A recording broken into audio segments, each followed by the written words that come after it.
नमस्कार दोस्तों। आज हम बात करते हैं इंडियन डिफेंस के ऊपर। 20 बिलियन अमेरिकी डॉलर के 114 लड़ाकू जेट सौदा, जिसे हम MRCA के नाम से जानते हैं, जिसमें दुनिया के बहुत सारे देशों ने अपने अपने लड़ाकू विमान पेश किए हैं। 3 अमेरिकी विमान F-18, F-15 और F-21 है। रूस ने भी MiG-35, सुखोई 35 और फ्रांस ने राफेल जिसका यूज हम अभी भी करते हैं। स्वीडन ने भी अपना ग्रिपेन और यूरोप ने अपना यूरोफाइटर टाइफून इसमें शामिल किया है। दोस्तों, अब देखना यह है कि हमारे देश की वायुसेना किस देश की लड़ाकू विमान को चुनती है खुद के लिए।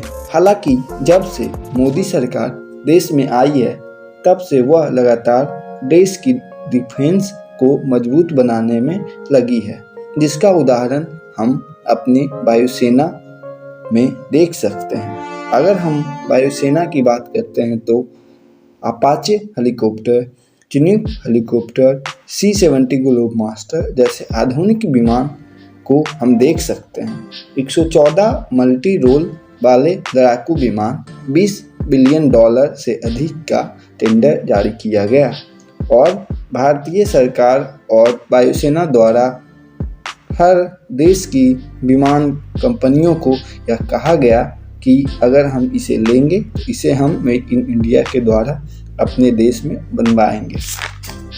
अब दोस्तों, देखना यह है कि किस देश की लड़ाकू विमान को भारतीय वायुसेना चुनती है। इसके लिए हमारे देश के रक्षा मंत्री राजनाथ सिंह जी द्वारा by global make in India के रूप में अपनाया गया है, जिसके तहत विदेशी हथियार सिस्टम का अधिग्रहण सुगम और आसान बन जाएगा।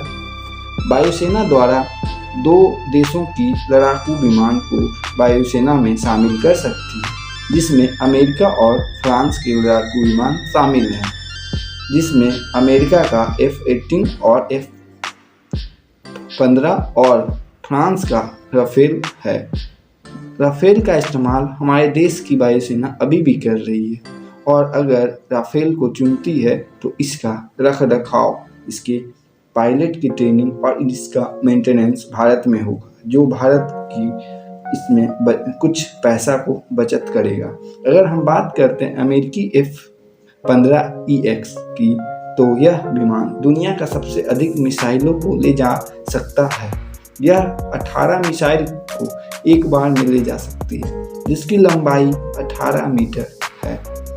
यह दुनिया का पहला लड़ाकू विमान है जिसे आज तक मारकर गिराया नहीं गया है। हालांकि भारत दोनों ओर लगातार युद्ध की तैयारी कर रहा है, क्योंकि भारत के 2 पड़ोसी देश भारत को बढ़ते हुए नहीं देख सकते और वायुसेना को चीन सीमा पे एक मजबूत लड़ाकू विमान की जरूरत है।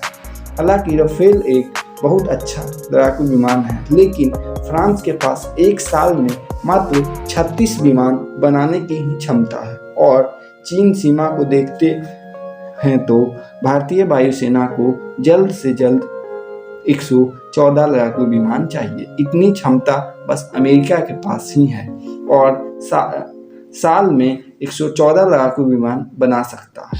अब देखना यह है कि भारतीय वायुसेना कौन सा विमान को चुनती है। भारतीय वायुसेना ने यूरोफाइटर टाइफून और स्वीडन के ग्रिपेन को लेने से मना कर दिया है, क्योंकि स्वीडन के ग्रिपेन के बराबर का लड़ाकू विमान हमारा स्वदेशी बनाया हुआ तेजस के रूप में है और यूरोफाइटर टाइफून के जैसा विमान हमारी भारतीय वायुसेना द्वारा और हिंदुस्तान की कंपनी HAL द्वारा लगातार बनाया जा रहा और इसका प्रोडक्शन 2024 आते हम देख सकते हैं, जिसका नाम तेजस मार्क 2 रखा गया है।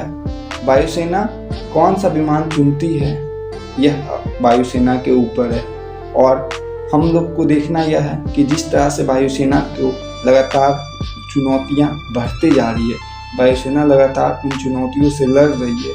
अब वायुसेना को जल्द से जल्द अपने लड़ाकू बेड़ा को मजबूत करना होगा। अगर आपको मेरा वीडियो अच्छा लगा हो तो लाइक करें, कमेंट करें, सब्सक्राइब करें।